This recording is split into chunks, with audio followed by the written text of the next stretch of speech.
Good morning and welcome to this Thursday Thought. A woman met me at our church parking lot yesterday. I had seen her in the north parking lot in her red GMC pickup, seemingly not knowing with certainty where she was going. I went on to the south lot. I went on past her and went on to the south lot where I normally park, and I parked near the office entrance.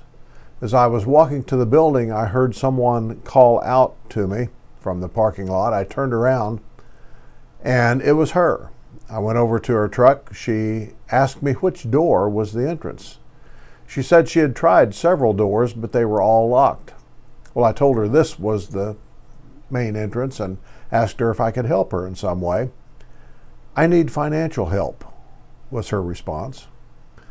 Well, I quickly took stock of the nice GMC pickup and her Spirit Aerosystems identification badge around her neck, and I wondered just what it was that she needed financial help with, because it appeared that she was fully employed at Spirit and drove a nice pickup.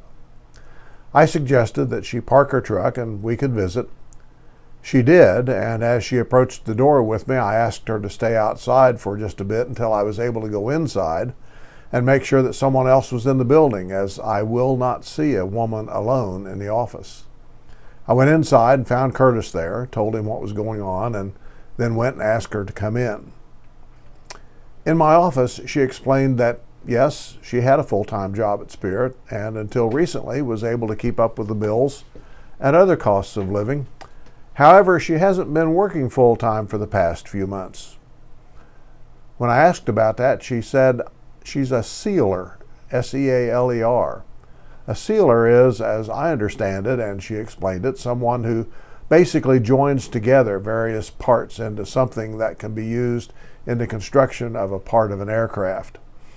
I asked her why she hasn't been able to work full time. She explained that the last several months they haven't been able to get the parts in to allow her to do what she's trained to do. She showed me her last pay stub, which was only a few hours and not a lot of money. She said she had worked today only 3 hours and was then asked to clock out because there wasn't anything to do. She said that in that 3 hours time, she spent about half of it emptying trash, cleaning up the area, and so on. She also said that she's asked to transfer to another area, but there are many others at Spirit that are having the same issue, and it's difficult to get that transfer. She has 2 teenage boys, an adult daughter. They're working as they can to help support the family, but doesn't seem to be enough. She's tapped out her savings, and she's gotten behind on utilities, mortgage, car insurance, and other bills. This has been going on for about 3 months or so. Well, to make the story shorter, we did help with a few items, but we couldn't help with nearly all that she needed. She's applied for various kinds of financial aid, but when they check her earnings history, she just has too much income. They don't, she says, and I know this to be true, take into account her current situation, just her past earnings history. Well, although somewhat surprising to me, I get it. I can understand her situation. Many people are just like this woman. As long as the checks come in, things go okay. But when there's a hiccup and the checks slow down or stop, then it quickly becomes a disaster. Well, that's what I think happened here. This woman, who's about 40 years old, she has a good vocation, decent compensation when she's full-time, is in trouble. And even the work of her teen kids isn't enough to keep the family afloat. This woman is just one of thousands right here in Wichita who are in some similar kind of financial predicament. And there are many more who are further along in the poverty whirlpool, as I call it, who've lost their transportation, their home, their job, and they may well be on the street. Many of these are first-timers on the streets, and they're quickly learning about the homeless culture, some lessons of which aren't very pleasant. They're learning where the free food is, where the safer places are to stay on the street, and where not to be. They're learning where they can find bathrooms and water. These people are learning that women aren't safe on the street and that one's possessions are subject to being taken at any time by another homeless person. They're learning to forge alliances with other street people because there's safety in numbers. They're learning that demonstrating assertiveness and strength, portraying themselves as tough people, may well save them from injury, trauma, or even death at some point.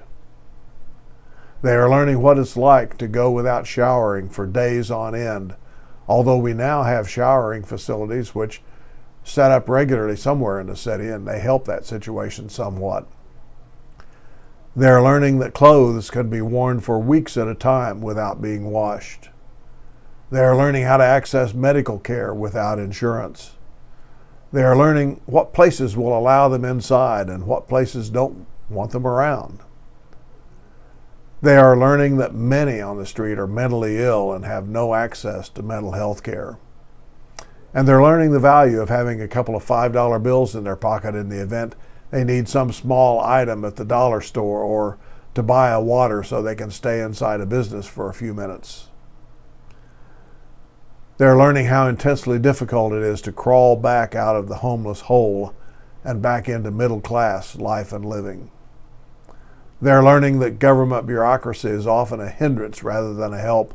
They often are treated with less than human dignity and respect, or they're ignored as if they're not even there. If this is not your life, be grateful and thank God for your situation. Be open to those who are not as well off as you. Acknowledge them. Treat them with dignity. Help them if you can, either directly or perhaps through a nonprofit organization that works with them. You never know when you too may be at such a point in life. Now, I'm sure this woman, even a few months ago, never imagined in her wildest nightmares that she would be where she is now. And plan ahead. Reduce your spending. Start saving. Plan for the future. And plan with the thought that you may not always have a paycheck coming your way. May you be blessed as you in turn bless others.